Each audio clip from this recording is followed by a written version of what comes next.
The man walked down the trail on a cold, gray day. Pure white snow and ice covered the earth for as far as he could see. This was his first winter in Alaska. He was wearing heavy clothes and fur boots, but he still felt cold and uncomfortable. The man was on his way to a camp near Henderson Creek. His friends were already there. He expected to reach Henderson Creek by 6 that evening. It would be dark by then.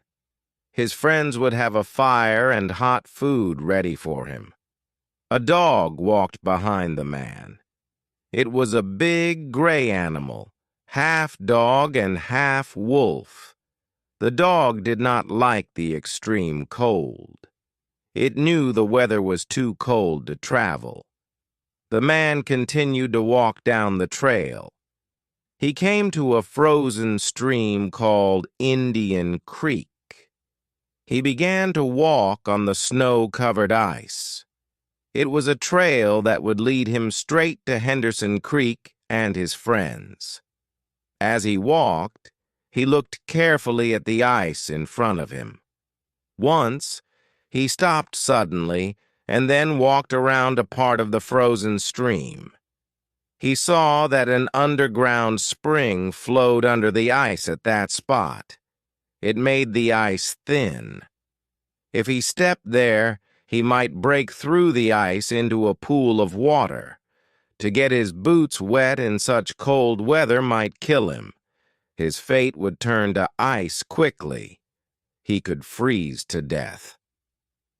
At about 12 the man decided to stop to eat his lunch. He took off the glove on his right hand, opened his jacket and shirt, and pulled out his bread and meat. This took less than 20 seconds, yet his fingers began to freeze. He hit his hand against his leg several times until he felt a sharp pain. Then he quickly put his glove on his hand. He made a fire, beginning with small pieces of wood and adding larger ones. He sat on a snow-covered log and ate his lunch. He enjoyed the warm fire for a few minutes. Then he stood up and started walking on the frozen stream again. A half-hour later, it happened. At a place where the snow seemed very solid, the ice broke. The man's feet sank into the water. It was not deep, but his legs got wet to the knees. The man was angry. The accident would delay his arrival at the camp. He would have to build a fire now to dry his clothes and boots. He walked over to some small trees. They were covered with snow. Their branches were pieces of dry grass and wood left by floodwaters earlier in the year. He put several large pieces of wood on the snow under one of the trees. On top of the wood, he put some grass and dry branches. He pulled off his gloves, took out his matches, and lighted the fire. He fed the young flame with more wood. As the fire grew stronger, he gave it larger pieces of wood. He worked slowly and carefully, at 60 degrees below zero. A man with wet feet must not fail in his first attempt to build a fire. While he was walking, his blood had kept all parts of his body warm. Now that he had stopped, cold was forcing his blood to withdraw deeper into his body. His wet feet had frozen. He could not feel his fingers.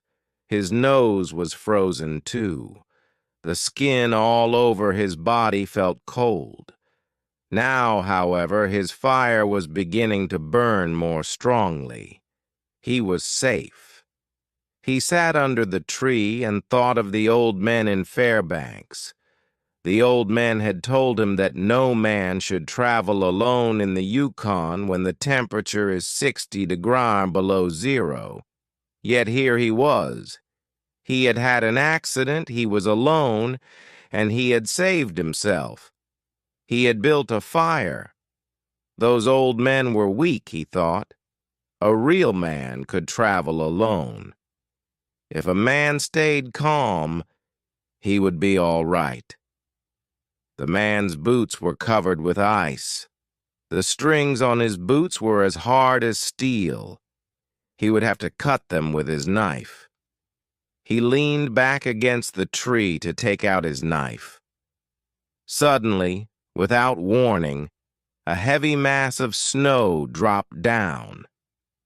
His movement had shaken the young tree, only a tiny bit, but it was enough to cause the branches of the tree to drop their heavy load. The man was shocked.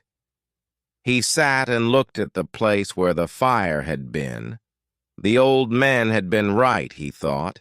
If he had another man with him, he would not be in any danger now. The other man could build the fire. Well, it was up to him to build the fire again. This time, he must not fail. The man collected more wood.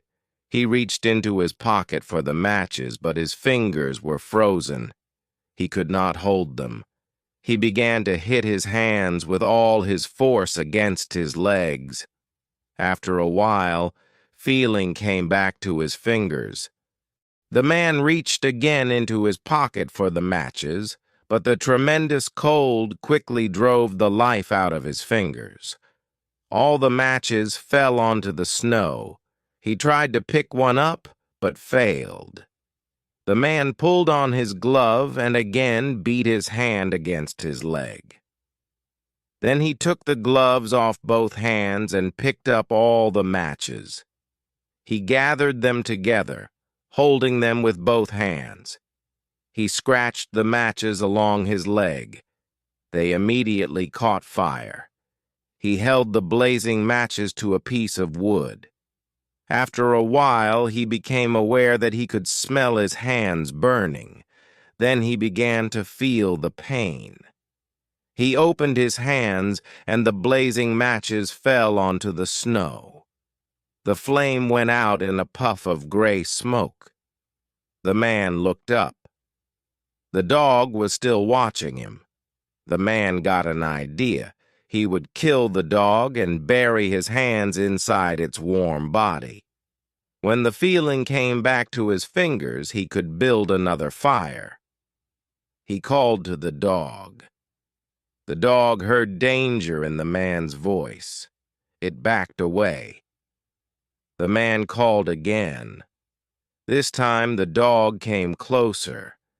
The man reached for his knife, but he had forgotten that he could not bend his fingers.